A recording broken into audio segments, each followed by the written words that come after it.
Hello and welcome to another video. This time we're going to be looking at MOSlets.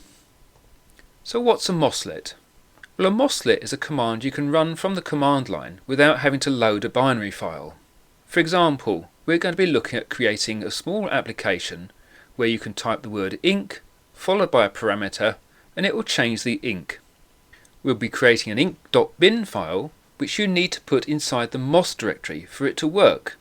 But you won't need to type load ink.bin. You'll just type the ink with the number following it. One of the things to note when you're creating a MOSlet is that they reside in a different part of memory. Our org statement this time is a different number. We've defined a couple of extra parameters here at the beginning and a little bit of data. We've got a maximum number of arguments that we can pass into our application. We have argument pointers. These point to where the actual arguments are stored in memory. We're also keeping a track of the number of arguments that are sent in. Our program starts as usual by storing all the registers. We load IX with the argument pointer base address. We store that and then we call a routine pass_params. Now this is much further down in the file and I won't go into it in detail because it's been written by others. The routine also returns the number of parameters and it puts those into C, so we're going to store those for later. We're also going to check that we've got at least 2 parameters, otherwise the command doesn't make sense.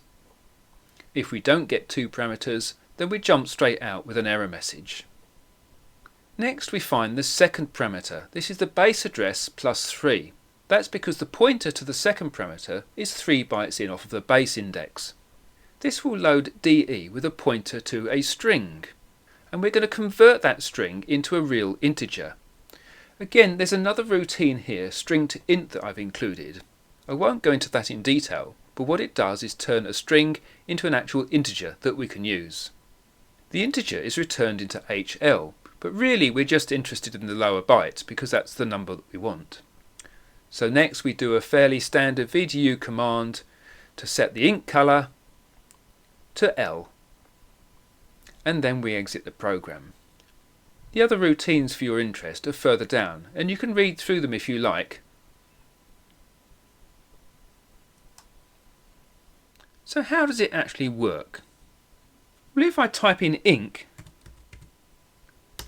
followed by a number, we change the foreground ink color, and if I typed ink with a number greater than 128, then that would set the background colour. You can see now we have a green on a brownish background. If I typed ink but I didn't give any parameters, then this is where we give the error. Hopefully you can use this as a template for your own MOSlet applications.